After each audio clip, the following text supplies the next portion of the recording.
உலக அமைதிக்கான கூட்டமைப்பை நம் பாரத பிரதமர் மாண்புமிகு நரேந்திர மோடி அவர்கள் உருவாக்க வேண்டும் என கோரிக்கை விடுத்தார்.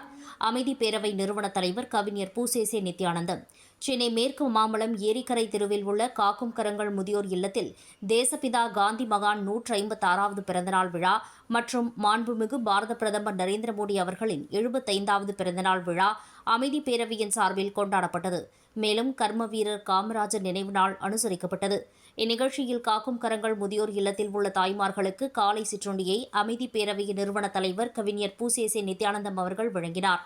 தொடர்ந்து செய்தியாளர்களை சந்தித்த நித்யானந்தம் அவர்கள் கூறும்போது, இன்றைய தினம் அகிம்சை தினமாக கடைபிடிக்கப்படுகிறது. தேசப்பிதா காந்தி மகான் கத்தியின்றி ரத்தம் இன்றி அகிம்சை வழியில் மக்கள் ஆதரவுடன் சத்தியாகிரக போராட்டங்கள் நடத்தி நாட்டிற்கு சுதந்திரம் வாங்கிக் கொடுத்தார். எந்தவொரு தேச தலைவருக்கும் 5 முறை நோபல் பரிசு விண்ணப்பிக்கப்பட்டு பரிசீலிக்கப்பட்டதில்லை. ஆனால் திரு மகாத்மா காந்தி அவர்களுக்கு நோபல் பரிசு வழங்க இருந்த வருடத்தில் அவர் இன்னுயிர் நீத்தார். அதனால் அவருக்கு நோபல் பரிசு வழங்கப்படவில்லை. எனினும் அந்த வருடம் யாருக்குமே வழங்கப்படவில்லை. இதுவே அவருக்கு நோபல் பரிசு கொடுக்கப்பட்டதற்கு சமம். தற்போது உலக நாடுகள் மட்டுமல்ல, சச்சரவில்லாத வீடுகளும் இல்லை என்ற நிலை உள்ளது. இல்லறம் நல்லறம் என்பது எல்லாம் இல்லாமல் போய்விட்டது. எனவே நாம் குடும்பத்தில் சகிப்புத்தன்மையுடனும் விட்டுக் கொடுக்கும் தன்மையோடும் வாழ்வதே நாம் காந்தி மகானுக்கு செலுத்தும் மிக பெரும் மரியாதையாகும் என்று தெரிவித்தார். மேலும் கர்ம வீரர் காமராஜர் காலத்தில் அதிகமான பள்ளிகள் ஏற்படுத்தப்பட்டு அனைவரும் படிக்க வேண்டும் என்ற எண்ணத்திலும் பசி படிப்புக்கு தடையாக இருக்கக்கூடாது என்று பள்ளி மாணவ மாணவிகளுக்கு மதிய உணவு வழங்கிய மாபெரும் தலைவர் திரு கர்ம வீரர் காமராஜர் என புகழாரம் சூட்டினார். எனவே கல்விக்கண் திறந்த காமராஜர் அவர் வழியில் நம்மால் முடிந்த அளவிற்கு ஏழை எளிய மாணவ மாணவிகளுக்கு கல்வி கற்க உதவி செய்ய வேண்டும். இதுவே அவருக்கு நாம் செய்யும் நன்றி கடனாகும். மேலும் 2ஆம் உலகப் போருக்கு பின் 3ஆம் உலகப் போர் ஏற்படக்கூடாது, உலக நாடுகளுக்குள் போர் வரக்கூடாது என்று ஐநா சபை உருவாக்கப்பட்டது. ஆனால் ஐநா சபை அமைதிக்குழு என்ற எந்தவொரு குழுவும் ஏற்படுத்தவில்லை, சட்டமாகவும் இயற்றப்படவில்லை. ஆகையால் இன்றும் உலக நாடுகளுக்கிடையே போர் நடந்து கொண்டுதான் இருக்கிறது. உலகமயமாக்கல் காரணமாக உலகம் முழுவதும் பறந்து விரிந்து வியாபாரம் நடைபெறுகிறது. ஆனால் எங்கோ ஒரு மூலையில் இரு நாடுகளுக்கிடையில் நடக்கும் சண்டையினால் இவ்வுலகத்தில் வாழும் சாமானிய மனிதனும் பாதிக்கப்படுகின்றான். இந்நிலை மாற வேண்டும். தற்போதைய கருத்துக்களின்படி உலக தலைவர்களில் பலமிக்க தலைவராக நம் பாரத பிரதமர் நரேந்திர மோடி அவர்கள் திகழ்கிறார். அவர் மேலும் இந்தியாவை ஆண்ட முன்னாள் பாரத பிரதமர் அன்னை இந்திரா காந்தி நீண்ட நாள் ஆண்ட பிரதமர் சாதனையை முறியடித்துள்ளார். நேருவின் சாதனையையும் மிஞ்சுகின்ற மாபெரும் தலைவராக தற்போது நம்முடைய பாரத பிரதமர் நரேந்திர மோடி அவர்கள் விளங்குகின்றார். அவர் இந்தியாவை வளர்ச்சிப் பாதையில் கொண்டு செல்ல இறைவன் அருள் புரிய வேண்டும் என்று ஆண்டவனை பிரார்த்திக்கின்றேன் என்றும், இவ்வுலகில் அமைதியை நிலைநாட்ட உலக நாடுகளுக்கிடையே போர் இல்லாமல் இருக்க உரிய தீர்வு நம்முடைய பாரத பிரதமர் நரேந்திர மோடி அவர்கள் உலக அமைதிக்கான ஒரு அமைப்பை உருவாக்க வேண்டும் என்று தனது 2 கரங்கள் உயர்த்தி கேட்டுக் கொண்டார். இன்றைக்கு உலகமெங்கிலும் காந்தியுடைய பிறந்த தின விழா, அந்த மகானுடைய பிறந்த தின விழா காந்தி ஜெயந்தி விழாவாக கொண்டாடப்பட்டு வருகிறது. இது 156வது காந்தி ஜெயந்தி விழாவாக கொண்டாடப்படுகிறது. மேலும் ஒரு முக்கிய அம்சமாக இன்றைக்கு அகிம்சை தினமாகவும் உலகமெங்கிலும் கடைபிடிக்கப்படுகிறது. காந்தியடிகள் அவர்கள் கத்தி இல்லாமல் இரத்தம் சிந்தாமல் மிதவாத தன்மையுடன் அகிம்சை வழியில், அமைதி வழியில் உப்பு சத்தியாகிரகம், தண்டி யாத்திரை, வெள்ளையினே வெளியேறு, ஒத்துழையாமை இயக்கம், மேலும் சுதேசி இயக்கம் போன்ற பல்வேறு இயக்கங்களை அகிம்சை வழியில் நடத்தி மக்களுடைய பெருவாரியான ஆதரவுடன் வெள்ளையர்களை எல்லாம் நடுநடுங்க வைத்து அதன் பொருட்டு இந்தியா என்கின்ற நாம் வாழக்கூடிய இந்த புனித பூமிக்கு சுதந்திரத்தை வாங்கி கொடுத்தார்கள். அவர் வாங்கி கொடுத்த சுதந்திரத்தை நாம் இன்றைக்கு அனுபவித்து கொண்டிருக்கிறோம். அந்த வகையிலே அவருக்கு நன்றி தெரிவிக்கும் விதமாக இந்த நாளிலே சென்னை மேற்கு மாம்பலத்தில் உள்ள காக்கும் கரங்கள் முதியோர் இல்லத்திலே காலை வேளையிலே சிற்றுண்டியை வழங்கிவிட்டு தற்பொழுது வாழ்த்துறையை வழங்கி கொண்டிருக்கிறோம். இன்றைக்கு ஏன் நாம் அவரை பற்றி பேசுகிறோம் என்று சொன்னால், குஜராத் மாநிலத்தில் உள்ள போர்பந்தர் என்கின்ற ஊரில் பிறந்தவர், லண்டனுக்கு சென்று சட்டம் பயின்றவர், தென்னாப்பிரிக்கா சென்று அங்கு நடக்கக்கூடிய நிறவெறி கொள்கைகளெல்லாம் பார்த்து இந்தியாவிலிருந்து வெள்ளையனை வெளியேற்ற வேண்டும் என்ற குறிக்கோளோடு இந்திய மக்களுக்கு உதவி செய்கின்ற விதமாக அவர் மேலை நாட்டுக்கு சென்று படித்திருந்தாலும் கூட ஒரு சாதாரண இந்திய குடிமகனைப் போல மேலாடை கூட அணியாமல் கடைசி வரையில் தன்னுடைய சத்தியாகிரக போராட்டத்தை வெற்றிகரமாக அகிம்சை வழியில் நடத்தி அதன் மூலமாக நமக்கு சுதந்திரத்தை வாங்கி கொடுத்தார்கள். அவர் பாராட்டப்பட வேண்டும், போற்றப்பட வேண்டும். மேலும் அவருக்கு நோபல் பரிசு கூட இதுவரையில் எந்த உலகத் தலைவர்களுக்கும் 5 முறை நோபல் பரிசு விண்ணப்பிக்கப்பட்டதில்லை. அவருக்கு 5 முறை விண்ணப்பிக்கப்பட்டு பரிசீலிக்கப்பட்டு கடைசியில் அவர் சுடப்பட்ட 1948ஆம் ஆண்டு அவருக்கு வழங்குவதாக இருந்தது. ஆனால் அந்த வழங்குவதாக இருக்கக்கூடிய அந்த அக்டோபர் மாதத்துக்குள்ளாகவே அவர் இறந்துவிட்ட காரணத்தால், அவர்களுடைய கொள்கை கோட்பாட்டின்படி இறந்தவருக்கு நோபல் பரிசு கொடுக்கக்கூடாது என்கின்ற காரணத்தால் அவருக்கு கடைசி வரையில் நோபல் பரிசு கிடைக்காமலே போய்விட்டது என்பது ஆதங்கமாக இருந்தாலும் கூட, அந்த வருடத்தில் அமைதிக்கான நோபல் பரிசு வேறு யாருக்கும் 1948ஆம் ஆண்டு கொடுக்கப்படவில்லை. அதுவே கொடுக்கப்பட்டதுக்கு சமம் என்று கூட நாம் எடுத்துக்கொள்ளலாம். இன்றைய தினம் அவருடைய நினைவு தினத்தை, அவருடைய பிறந்த தினத்தில் நாம் மனதில் நிறுத்திக் கொள்ள வேண்டியது என்னவென்று சொன்னால், இன்றைக்கு சண்டை சச்சரவுகள் என்பது நாட்டில் மட்டுமல்ல, ஒவ்வொரு வீட்டிலும் இருக்கிறது. சண்டைகள் இல்லாத வீடுகள் கிடையாது. ஒவ்வொரு இல்லறம் என்கின்ற நல்லறங்கள், ஒரு அமைதி வழியில் செல்லக்கூடிய நல்லறங்கள் எல்லாம் இன்றைக்கு கூச்சலும் குழப்பமாக, சண்டை சச்சரவுமாக, ஒரு அங்காடியைப் போல, சந்தை கடைகளைப் போல நடந்து கொண்டிருக்கின்றன. இன்றைக்கு அவருடைய கொள்கையை பின்பற்றுகின்ற வகையில், அதாவது விட்டு கொடுக்கக்கூடிய தன்மை, சகிப்புத்தன்மை, அன்பு மிகையாக ஒருவருக்கு ஒருவர் நேசிக்கக்கூடிய தன்மை, கருத்து ஒற்றுமை, இவையெல்லாம் இந்த நேரத்திலே ஒவ்வொரு தம்பதிகளும் பின்பற்றி நடக்க வேண்டும். அது அவருக்கு செய்யக்கூடிய நன்றி கடனாக இருக்கும் என்று முதற்கண் நான் அனைவரிடத்திலும் அவருக்கு நன்றி செலுத்துகிற விதமாக நாம் அமைதியுடனும் பொறுமையுடனும் வாழ்ந்து அகிம்சை வழியில், அமைதி வழியில் நாம் அத்துணை பேரும் நடைபெற வேண்டும் என்று இந்த நேரத்தில் கேட்டுக்கொள்கிறேன். இரண்டாவதாக, இன்றைக்கு கர்ம வீரர் காமராஜர் அவர்களுடைய மறைந்த தினமும் இன்றைக்கு போற்றப்படுகிறது. இன்றைக்கு அவர் கல்வி கண் திறந்த காமராஜர் என்று சொல்லுகிறோம். என்று சொன்னால் எத்தனையோ முதல்வர் வந்திருக்கிறார்கள். ஆனால் அவருடைய ஆட்சி காலத்தில் தான் கல்விக்கூடங்கள் மிகையாக கட்டப்பட்டன. குக்கிராமங்கள் முதல் கிராமங்கள் வரை, அனைத்து நகரங்கள் வரை எங்கும் பாகுபாடு இல்லாமல் கல்விக்கூடங்கள் மிக அதிகப்படியாக திறந்து வைக்கப்பட்டு, அதோடு மட்டுமல்லாமல் மதிய உணவு திட்டத்திற்கும் அவர் வழிகோல் காட்டினார்கள்.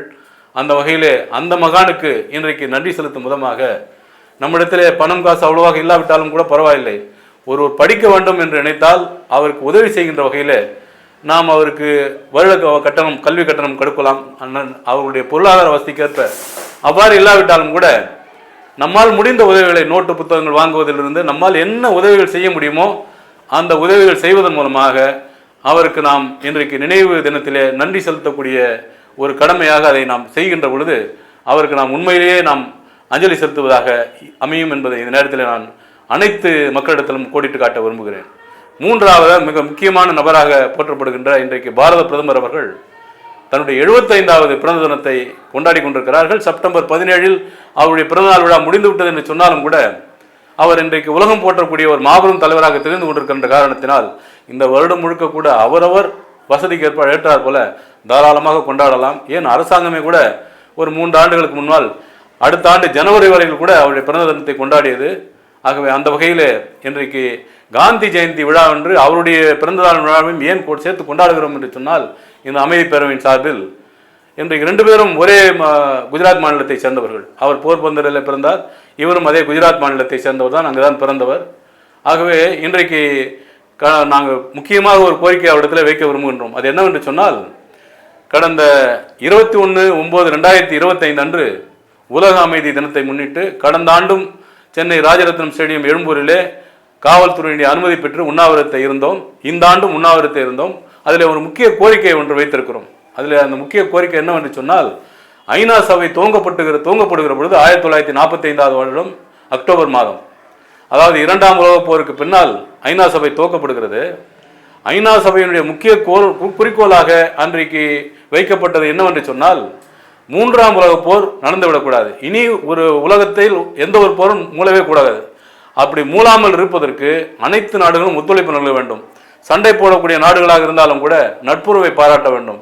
ஒரு பிரச்சனையை பேச்சுவார்த்தையின் மூலமாகவும் சமாதானத்தின் மூலமாகவும் அகிம்சை வழியிலும் அமைதி வழியிலும் பேசி தீர்த்து கொள்ள வேண்டும் என்றெல்லாம் எண்ணங்கள் வகுக்கப்பட்டு குறிக்கோள்கள் வகுக்கப்பட்டு அந்த அமைப்பு அன்றைக்கு துவங்கப்பட்டது என்று சொன்னாலும் கூட, ஆனால் வலுவான சட்டத்திட்டங்கள் உருவாக்கப்படாத காரணத்தால் அந்த அமைப்பு துவங்கி 1945 தொடங்கி இன்றைக்கு 80 வருடங்கள் ஆகிவிட்டது.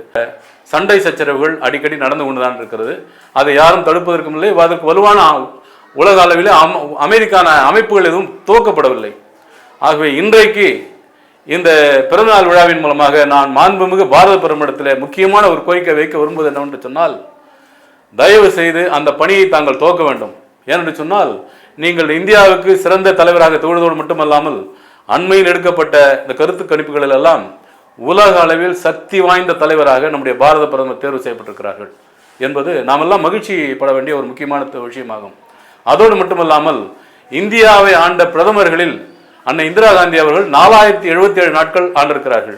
ஆனால் நம்முடைய பாரத பிரதமர் கடந்த ஆகஸ்ட் மாதத்திலேயே அந்த சாதனையை முறியடித்து ஜவஹர்லால் நேரு அவர்கள் 6000 சொச்சம் நாட்கள் ஆண்டிருக்கிறார்கள்.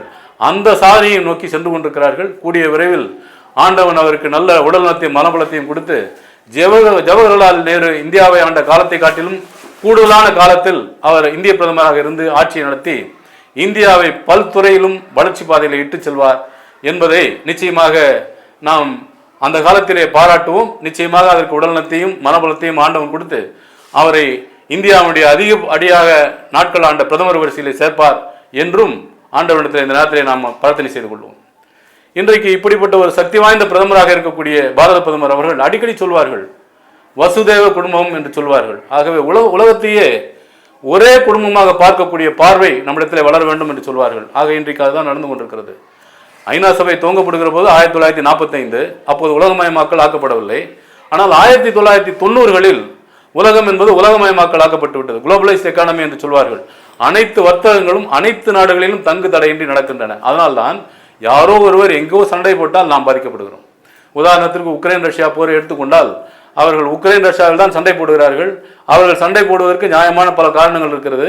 அது அவர்கள் தவிர்க்க முடியாது என்று கூட சொல்லலாம். ஆனால் ஒட்டுமொத்த உலகமும், குறிப்பாக நம்முடைய இந்திய நாட்டை எடுத்துக்கொண்டால், நமக்கே கூட நான் தமிழ்நாட்டில் இருக்கிறேன் என்று சொன்னால், அந்த 2022ஆம் ஆண்டு பிப்ரவரி மாதத்தில் தொடங்கிய சண்டையின் காரணமாக கடந்த 44 மாதத்திலே நான் பொருளாதார இழப்பாக ஏறத்தாழ மாதம் 2000 ரூபாய் பெட்ரோலுக்காக கூடுதலாக செலவழித்து வருகிறேன். இது என்னுடைய தனிப்பட்ட முறையில் இருசக்கர வாகனம் வைத்திருக்கிறேன். இதுதான் அனைவருக்கும். அந்தந்த வாகனங்கள், பெரிய வாகனங்கள் வைத்திருந்தால் இன்னும் கூடுதலாக செலவாகியிருக்கும். இது மறுக்க முடியாத உண்மை.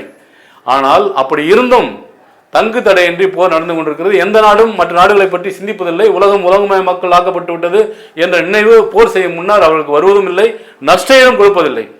ஆகவே உலகமயமாக்கல் ஆக்கப்படுகின்ற அந்த காலத்திலாவது இது போன்ற பீஸ் கீப்பிங் கமிட்டிஸ் ஐநா சபையில் உருவாக்கப்பட்டிருக்க வேண்டும். ஏன் இதான் நான் ஆதங்கத்தோடு சொல்லுகிறேன் என்று சொன்னால், இதே ஐநா சபையிலே பல கமிட்டிகள் இருக்கின்றன. பிரிக்ஸ் கமிட்டி, அமெரிக்காவை எதிர்க்கக்கூடிய அளவுக்கு அமெரிக்க எதிரான ஒரு அமைப்புகள் எல்லாம் சேர்ந்து பிரிக்ஸ் கமிட்டி என்ற ஒன்றை உருவாக்கி அதை தினமாக நடத்தி வருகின்றன. ஷாங்காய் கமிட்டி என்று ஒன்று இருக்கிறது. அதே போல G20 அது ஒரு தனியாக நடந்து கொண்டிருக்கிறது. G7 நாடுகள் என்ற கூட்டமைப்பு தனியாக இயங்கிக் கொண்டிருக்கிறது. இஸ்லாமிய நாடுகளுடைய கூட்டமைப்பு தனியாக இயங்கிக் கொண்டிருக்கிறது. அதே போல எண்ணெய் வளமிக்க நாடுகள் எல்லாம் ஒன்றாக சேர்ந்து ஒப்பெக் என்கின்ற அமைப்பை வைத்து அவர்கள் தங்களுடைய கருத்துக்களை பரிமாறிக்கொண்டு வருகிறார்கள். ஆசிய கூட்டமைப்பு தனியாக இயங்கிக் கொண்டிருக்கிறது. ஆக இப்படி எத்தனையோ கூட்டமைப்புகள் இருந்தாலும் கூட ஐநாவுடைய முக்கிய நோக்கமாக கருதப்படும் உலக அமைதிக்காக சண்டைகள் சச்சரவுகள் இருக்கக்கூடாது என்கின்ற துணியில் ஒரு அமைப்பு இன்னும் துவங்கப்படவில்லை. இந்த அமைப்பு ஏன் துவங்கப்பட வேண்டும் என்று சொன்னால், சண்டை என்பது சங்க காலத்திலிருந்து நடந்து வருகிறது.